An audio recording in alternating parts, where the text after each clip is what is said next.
channel Muslimun TV.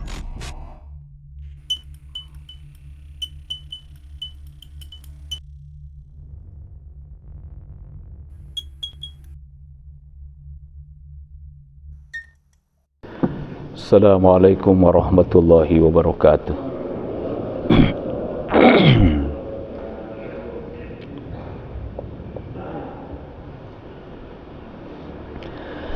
Al-Fatihah li hadrati Nabil Muzdaba Rasulillahi sallallahu alaihi wa alihi wa sallam. Al-Fatihah. A'udzu billahi minasyaitonir rajim. Bismillahirrahmanirrahim. Alhamdulillahi rabbil alamin. Ar-Rahmanir Rahim. Maliki yaumiddin. Iyyaka na'budu wa iyyaka nasta'in. Ihdinas siratal mustaqim. Siratal ladzina an'amta 'alaihim ghairil maghdubi 'alaihim waladdallin. Amin.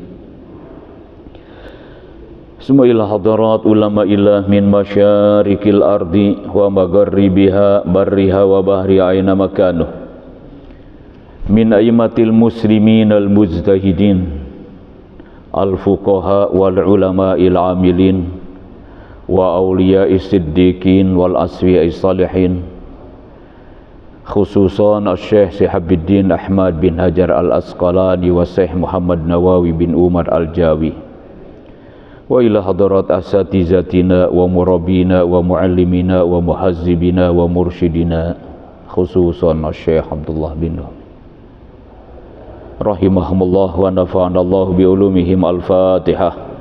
A'udzu billahi minasyaitonir rajim. Bismillahirrahmanirrahim. Alhamdulillahi rabbil alamin arrahmanir rahim maliki yaumiddin. Iyyaka na'budu wa iyyaka nasta'in ihdinas siratal mustaqim. Siratal ladzina an'amta 'alaihim ghairil maghdubi 'alaihim waladdallin. Amin. Bismillahirrahmanirrahim. Alhamdulillahirabbil alamin. Allahumma shalli wa sallim wa barik ala sayidina Muhammad ibn Abdullah al-qaim bi huquqil adada ma fi ilmillah wa ala alihi ma daqat illa wa farajahallah. Rabbana atina min ladunka rahmatan wa hayyi lana min amrina rasyada. Rabbi zidni ilma warzuqni fahma. Rabbi shrah li sadri wa yassir li amri wahlul 'uqdatam min lisani yafqahu qawli. Hadirin rahimakumullah, kenapa saya suka membaca ayat yang ke-10 dari surat Al-Kahfi? Rabbana atina min ladunka rahmatan wa hayyi lana min amrina rasyada. Karena berharap rahmat Allah, sebab kehebatan, kedahsyatan, kekuatan rahmat luar biasa. Ketika saya ketemu dengan Tuan Guru Zainuddin bin Abdul Majid kurang lebih tahun 1986 di Pancor di Lombok Timur, beliau mengatakan jangan sampai tidak dibaca itu. Betapa hebatnya rahmat Allah. Ashabul Kahfi tinggal di dalam gua selama 309 tahun, tidak makan dan tidak minum. Dengan rahmat Allah dia hidup, jasadnya tidak rusak, dan yang paling hebat, dengan rahmat Allah imannya kuatnya luar biasa. Nah, kita juga berharap seperti itu ya. Dan di akhirat dengan rahmat Allah subhanahu wa ta'ala, insyaallah api neraka tidak akan bisa menyentuh kita. Dengan rahmat Allah subhanahu wa ta'ala, segala kejahatan, segala fitnah yang bisa mengancam keselamatan kita, insyaallah kita juga akan diberikan keselamatan. Jadi kita baca itu, Rabbana atina min ladunka rahmatan wa hayyi lana min amrina rasyada. Mudah-mudahan dengan kita membaca itu, berharap kepada Allah subhanahu wa ta'ala, min ladunka rahmatan, rahmat langsung darimu ya Allah. Mudah-mudahan kita mendapatkan rahmat Allah Subhanahu wa taala baik ketika kita hidup di dunia dan terutama nanti di akhirat, sehingga kita dengan rahmat Allah Subhanahu wa taala dimasukkan ke dalam surga Allah Subhanahu wa taala. Karena hadirin rahimakumullah, bagaimanapun perjalanan kita, disadari dan tidak disadari, mau dan tidak mau, akhirnya semuanya akan menghadapi kematian dan juga akan menghadapi segala perhitungan di sisi Allah. Dari apa yang tadi dibaca ketika salat, imam membacakan ayat yang ada di dalam surat Yasin, qalu ya wailana man ba'atsana mim marqadina. Mereka bertanya, orang-orang yang sudah mati, yang ketika hidup di dunianya membangkang, bahkan di antara mereka banyak yang menantang kalau memang benar engkau seorang rasul, kapan kiamat bakal datang. Itu tantangan orang-orang kafir di zaman dulu dan juga orang-orang kafir yang tidak iman terhadap hari kiamat di zaman sekarang begitu. Kalau memang benar akan terjadi hari kiamat, kapan? Setelah mereka mati, qalu man ba'atsana mim marqadina. Siapa yang membangkitkan kami dari tempat pembaringan kami, dari kuburan kami? Hadza ma wa'ada rahman wa sadaqal mursalun. Ini adalah janji Allah yang Rahman, wa sadaqal mursalun, dan para rasul semuanya benar. Tidak ada seorang rasul yang salah, nggak ada seorang rasul yang sesat, dan tidak ada seorang rasul yang mengajarkan agama yang lain kecuali agama Islam. Nabi Adam beriman kepada Allah, la ilaha illallah. Nabi Idris, Nabi Nuh, dan nabi-nabi setelahnya terus sampai kepada Kangjeng Rasulullah sallallahu alaihi wasallam, yang dimana dengan diutusnya Nabi sallallahu alaihi wasallam disempurnakan syariat Islam, syariat Allah Subhanahu wa taala. Maka pada waktu haji wada turun ayat yang ketiga dari surat Al-Maidah, al-yauma akmaltu lakum dinakum wa atmamtu alaikum nikmati wa raditu lakumul islam madina. Itu adalah jaminan dari Allah. Bersyukur kita kepada Allah, dalam hidup kita dipilihkan Islam sebagai agama kita. Allah tidak memilih agama yang lain untuk kita kecuali hanya Islam saja. Dan dengan itu insya Allah kita akan selamat di akhirat kelak, dalam waktu yang tidak bisa dibandingkan lamanya dibandingkan dengan dunia ini.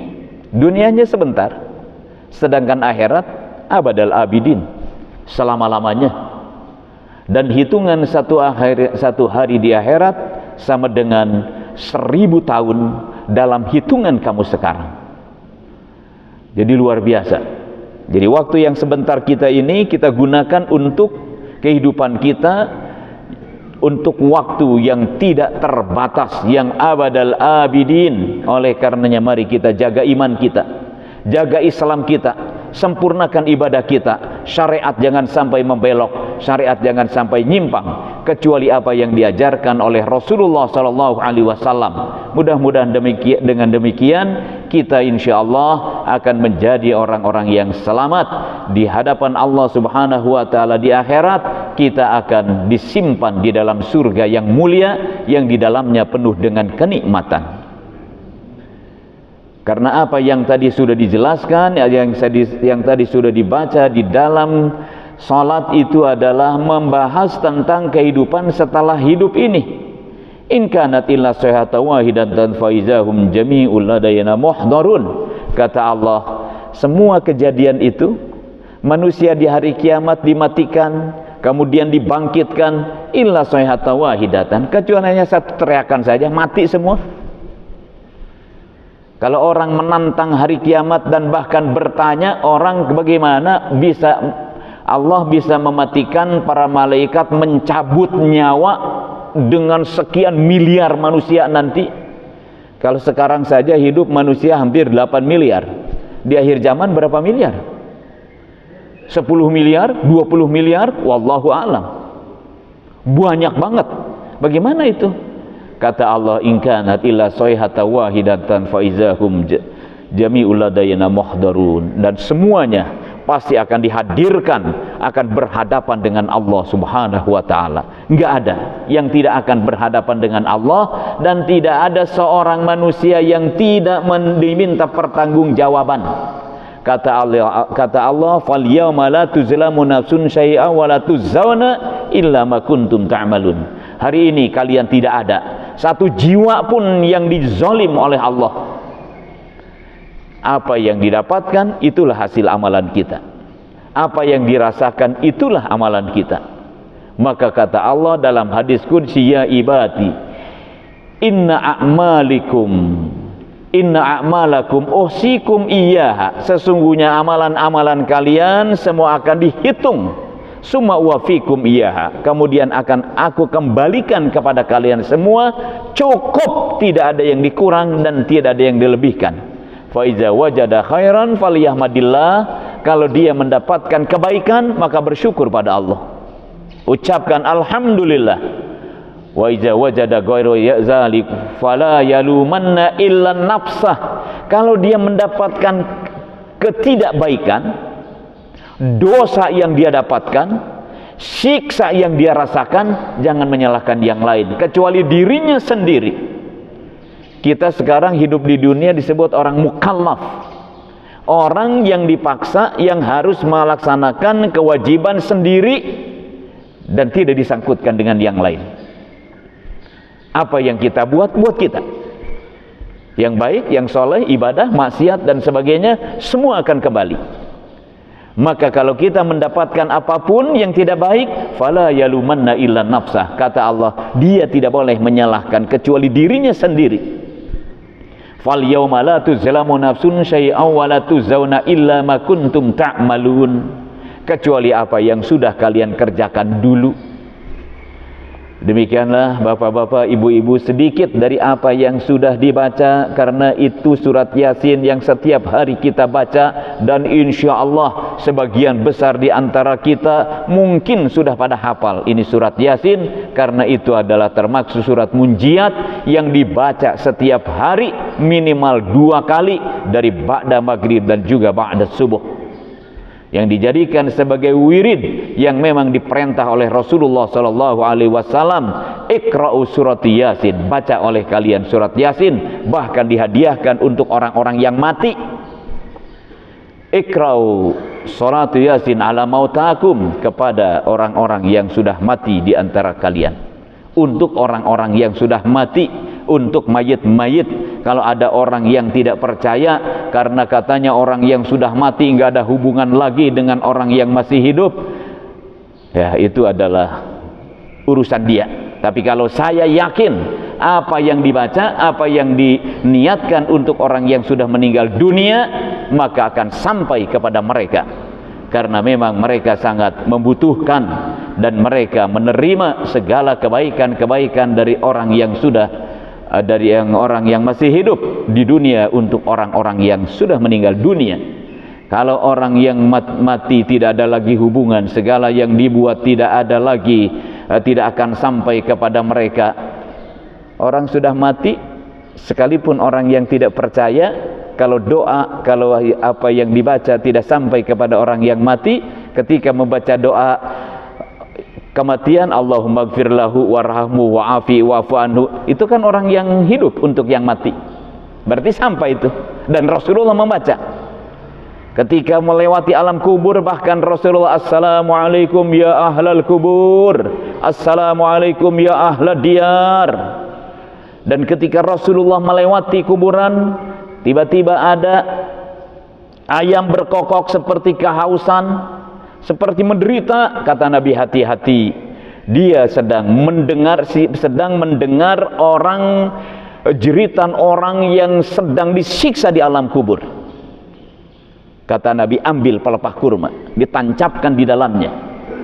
Selama dia masih basah, dia akan mengurangi panasnya siksa alam kubur. Karena apa? pohon yang ada di atasnya bertasbih, menyejukkan orang yang dalam kubur. Kalau pohon saja begitu, bagaimana manusia? Itulah bapak-bapak, ibu-ibu. Jadi kemana-mana ya. Kita lanjutkan Nasoihul Ibad. Bismillahirrahmanirrahim. Wal maqalatu tsaniyah. Maqalah yang kedua dari Al-Babus Tsulasi. An Abi Bakrin As-Siddiq radhiyallahu anhu. Dari Sayyidina Abu Bakrin As-Siddiq radhiyallahu an. Kata beliau, salasun la tudriku bisalasin, ay salasu khisalin la tudlabu bisalasi asya'a. 3 perkara yang tidak bisa didapatkan bisalasin dengan 3 perkara. 3 perkara tidak bisa didapatkan dengan 3 perkara. Al-ghina bil manni. Kaya tidak bisa didapatkan dengan angan-angan. Bidomil mim jam'u maniyah ay fala yahsulul ghina bil amani. Kaya tidak bisa didapatkan dengan angan-angan, bal bil qasamati minallahi ta'ala. Akan tetapi kaya itu didapatkan dengan pembagian dari Allah Ta'ala. Semua kita ingin kaya enggak? Dan semua orang bahkan ingin kaya. Dan mereka ingin kaya bekerja keras siang dan malam. Sebelum subuh sudah keluar, sudah berangkat mengejar duit. Bahkan di hari libur orang lain dia tetap juga mengejar. Karena apa? Ingin kaya. Tapi ada di antara mereka sudah mengerahkan segala kekuatan lahir dan batin, tidak kaya. Kalau begitu salah nggak ikhtiarnya? Tidak salah. Ikhtiar itu adalah bagian daripada ibadah. Tapi kaya dan miskinnya manusia bukan ditentukan karena usahanya, apalagi bukan karena angan-angannya, tetapi kaya dan miskin manusia juga ditentukan pembagian dari Allah Subhanahu wa ta'ala. Ada orang yang biasa-biasa tiba-tiba saja jadi kaya karena menemukan sesuatu, itu pemberian Allah. Qarun tadinya miskin jadi orang kaya. Tapi berapa banyak orang yang tadinya kaya jatuh miskin karena segala sesuatu hakikatnya ditakdirkan oleh Allah. Bapak-bapak, ibu-ibu, Sayyidina Abi Bakar As-Siddiq ini sedang berbicara masalah hakikat. Jangan sampai akhirnya menyalahkan, oh kalau begitu kita angan-angan saja. Bapak-bapak, ibu-ibu, kita tidak boleh hanya berangan-angan, harus berikhtiar. Tapi bagian yang akan sampai kepada diri kita itu adalah sudah ditentukan oleh Allah Subhanahu wa ta'ala. Dan takdir memang ada 2. Satu takdir mubrom, takdir yang tidak bisa diatur oleh manusia, dan takdir yang tidak bisa, yang tidak ada peluang untuk ikhtiar. Bapak-bapak sekarang ngaji ingin apa? Ingin dapat ilmu. Dengan ilmu kita ingin bertambah kenal dengan Allah. Dengan ilmu kita ingin lebih sempurna ibadah. Dengan ilmu kita ingin bertambah banyak pahala. Cari ilmunya dapat pahala, setelah ilmu pahala akan lebih baik. Ini adalah bagian ikhtiar. Dari tidak tahu menjadi tahu itu adalah ikhtiar. Dan ikhtiar itu adalah juga takdir. Dapatnya ilmu juga takdir. Dan takdirnya takdir mu'allaq. Takdir di mana Allah memberikan peluang kepada kita untuk ikhtiar. Kalau kita lapar, ingin kenyang. Kalau diam saja, kenyang enggak? Enggak bisa. Syariat enggak bisa. Allah berikan syariat, kamu harus ikhtiar, harus makan. Tidak bisa makan, tidak ada makanannya, ikhtiar, cari oleh kamu. Itu namanya ikhtiar. Dan itu juga bagian daripada takdir Allah. Dan namanya takdir mu'allaq. Dengan adanya seperti ini, maka hiduplah dunia ini. Iza aroda syai'an ayyakula lahu kun fayakun. Itu takdir Allah.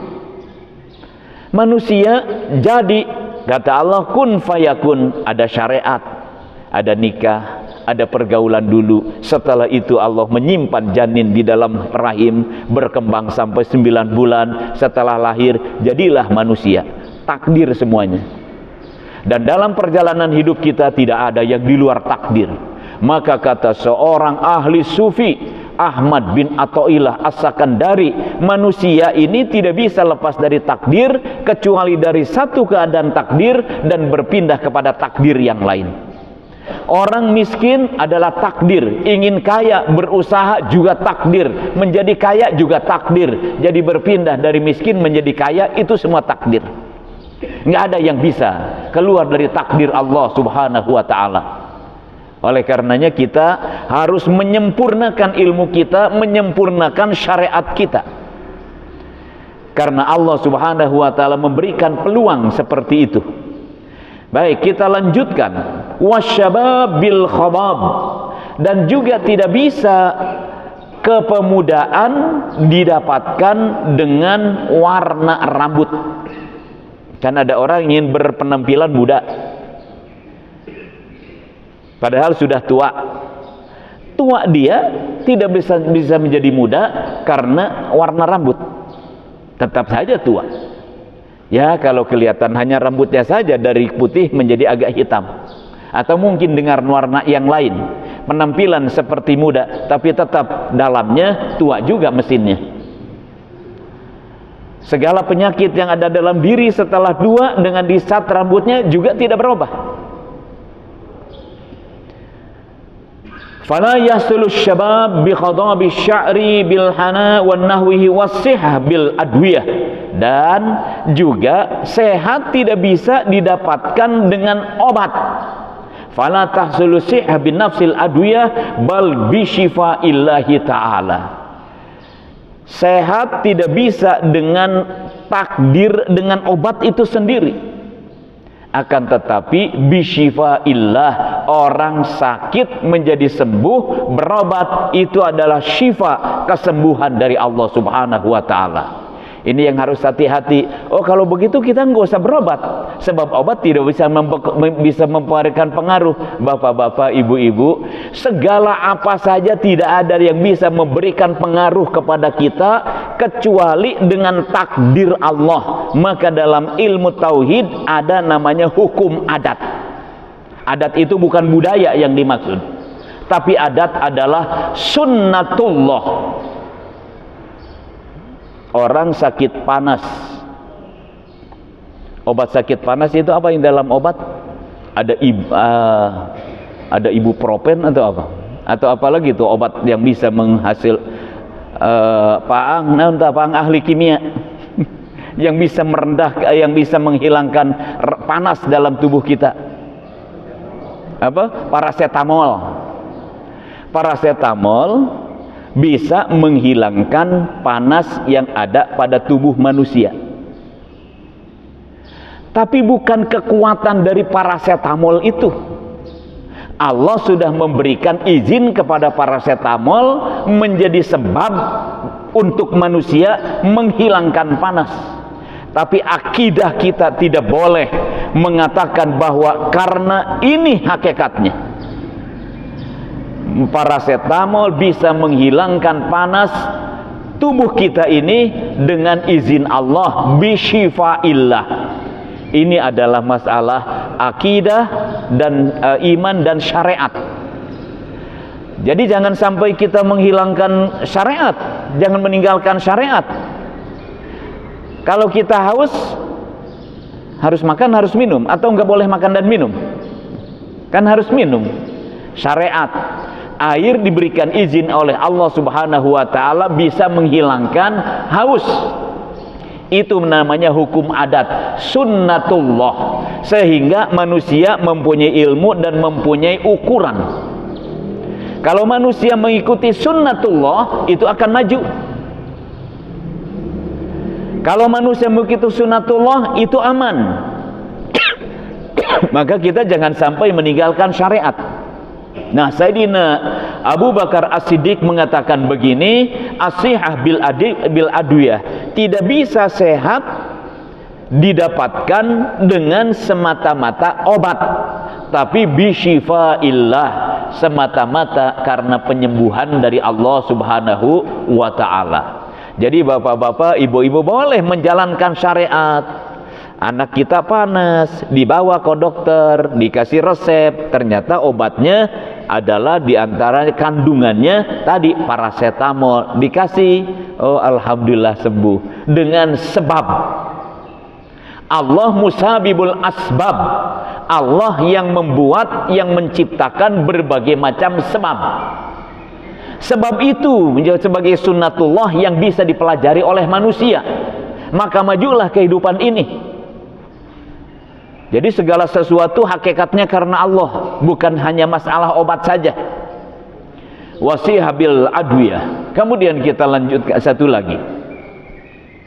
Al-maqalah salisa an Umar radhiyallahu anhu, dari Sayyidina Umar radhiyallahu an, husnut tawaddud ay al-mahabbah ila nasi nisful aqli. Rasa cinta, mahabbah, cinta kepada manusia, sayang kepada manusia, perhatian kepada manusia, ada syafaqah kepada manusia, itu adalah sebagian daripada kesempurnaan akal. Kalau manusia kerjanya benci saja, kesel saja, yang ada hasud, dengki dan sebagainya, itu tandanya akalnya enggak sempurna. Dipikir-pikir, kenapa itu orang tiba-tiba benci, tiba-tiba enggak suka, apa urusan dia? Lihat anak kecil enggak suka, kesal yang ada, benci yang ada, asal budak ditekeh huluna, asal ngagokanan disepak gitu budak. Itu enggak sehat tuh manusia tuh. Harus direndam kepalanya 10 menit aja supaya agak dingin. Tapi kalau 10 menit kepalanya direndam, kayaknya insya Allah sampai ke alam kubur.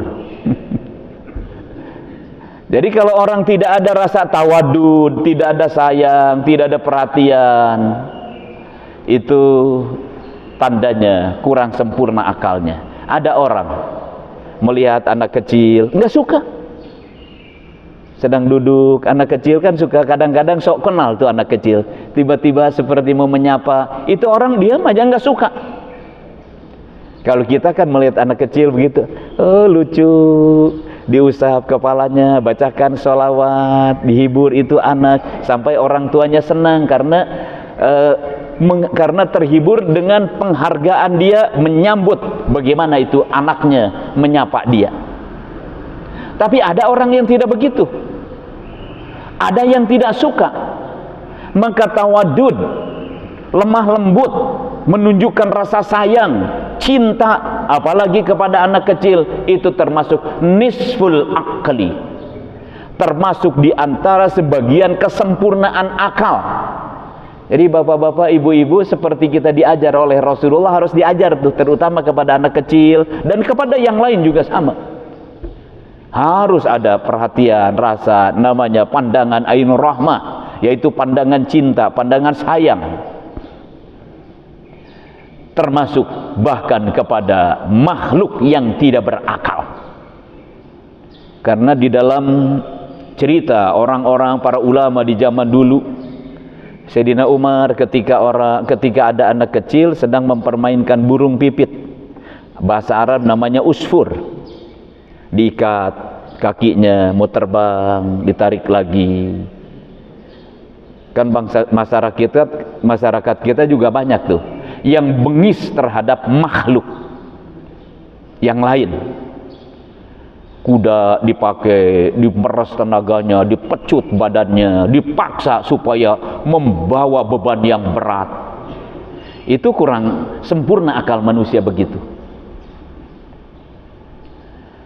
Sampai ada seorang ulama dulu, dan dia juga khalifah, dia tuan besar, punya kendaraan himar, dipakai untuk usaha. Satu saat pembawa himar yang diberi tugas untuk mempekerjakan himar itu, dia laporan, "Tuan, alhamdulillah hari ini punya keuntungan yang banyak, 2 kali lipat daripada hari biasa." Kata dia, "Bukan kamu mendapatkan keuntungan yang banyak 2 kali lipat, tapi kamu mempekerjakan himar 2 kali lipat tenaga dia. Besok biar dia istirahat, kasihan kemarin capek." Sampai begitu. Itu zaman dulu. Sayyidina Umar tadi melihat anak kecil sedang mempermainkan usfur. Oleh Sayyidina Umar didekati, dibeli oleh Sayyidina Umar dengan harga yang tidak ditawar. Dilepaskan, kemudian dibuka talinya, kemudian dilepaskan. Satu saat setelah beliau wafat, ada orang yang bermimpi, "Ya Khalifah, ya Amirul Mukminin, apa yang Anda rasakan di alam kubur?" Dia menyampaikan, "Pada saat aku dikubur, ditinggalkan oleh orang-orang, dari orang yang terakhir meninggalkanku, tiba-tiba ada malaikat Munkar wa Nakir datang kepadaku. Datangnya seperti geledek atau halilintar yang paling keras suaranya, yang membuat seluruh daging meleleh dan tulang-tulang pun lepas. Tiba-tiba dia menyuruh duduk kepadaku. Dan tiba-tiba ada suara al-hatif, suara yang tanpa rufa, imdi abdi, biarkan hambaku, jangan diperlakukan seperti itu." Ditanya, "Apa yang membuat Anda seperti itu?" Sebab bapak-bapak, ibu-ibu, menghadapi Munkar wa Nakir itu bukan hal yang sederhana, bukan sembarangan. Sekarang kita seperti aman, tidak akan mendapatkan sesuatu, tidak akan menghadapi tanggung jawab itu. Rasulullah menerangkan banyak bagaimana nasib manusia menghadapi Munkar wa Nakir nanti, dan kita juga bakal.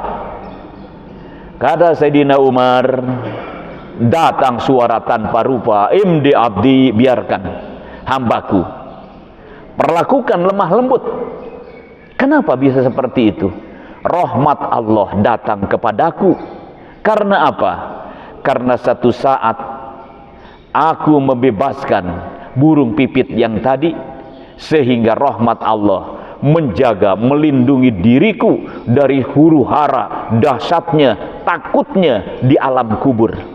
Karena rahmat Allah, maka harus ada kita sifat tawaddud, yaitu lemah lembut, sayang, cinta kepada sesama, bahkan kepada makhluk yang tidak berakal. Ini ajaran Rasulullah dan dilakukan oleh para sahabat, dilanjutkan oleh para ulama. Ulama-ulama yang benar mempunyai perasaan yang sangat mendalam. Sampai ada seorang ulama namanya Hatim Al-Asam. Al-Asam itu artinya tuli. Kenapa? Sebab satu saat beliau kedatangan seorang perempuan menanyakan masalah agama. Tiba-tiba perempuan itu kentut. Tut. Kedengaran oleh Hatim Al-Asam. Kata dia, kalau saya tahu, kalau dia tahu, kalau saya mendengar, dia pasti malu. Tapi kemudian dia ngomong, dia berbicara yang kedua kalinya, Hatim bil Asam pura-pura budeg. Apa?